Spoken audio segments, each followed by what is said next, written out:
2013 সাল বলিউডে আসে এমন একটি চলচ্চিত্র যা শুধু বিনোদন দেয়নি, ছুঁয়ে গেছে কোটি মানুষের হৃদয়। ये आपकी जिंदगी की आखिरी रेस साबित हो सकती है। दौड़ूंगा भी वैसे ही। এক কিংবদন্তির জীবনীকে বড় পর্দায় তুলে ধরে সৃষ্টি করেছিল ইতিহাস। ছবিটির নাম ভাগ মিলখা ভাগ। এটা কেবল একটি সিনেমা নয়, এটা ছিল এক অধ্যায়ের প্রতিচ্ছবি। ভারতের ফ্লাইং শিখ মিলখা সিংয়ের সংগ্রাম, আত্মত্যাগ আর অদম্য জেদের গল্প। রাকেশ ওমপ্রকাশ মেহরা পরিচালিত এই অসাধারণ সিনেমায় মিলখা সিংয়ের চরিত্রে প্রাণ সঞ্চার করেন ফারহান আক্তার, আর বিরোধ চরিত্রে দেখা যায় সোনম কাপুরকে। কিন্তু জানেন কি, এই ছবিতে কাজের জন্য সোনম নিয়েছিলেন মাত্র 11 টাকা পারিশ্রমিক। এটা ছিল তার ভালোবাসা আর সম্মানের নিদর্শন।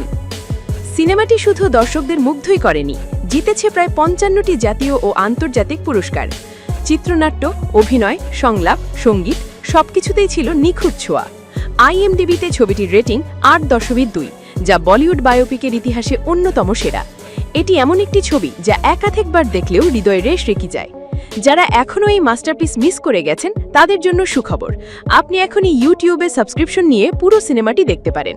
বিশ্বাস করুন, আপনি অনুপ্রাণিত না হয়ে পারবেন না।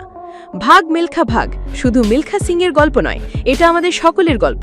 যারা কখনো হেরে গিয়েও আবার উঠে দাঁড়াতে চায়, আবার দৌড়াতে চায়। আপনিও দেখুন, অনুপ্রাণিত হন। ভিডিওটি ভালো লাগলে লাইক দিন, কমেন্ট করুন আর শেয়ার করতে ভুলবেন না। कुछ तो बात है सड़के में।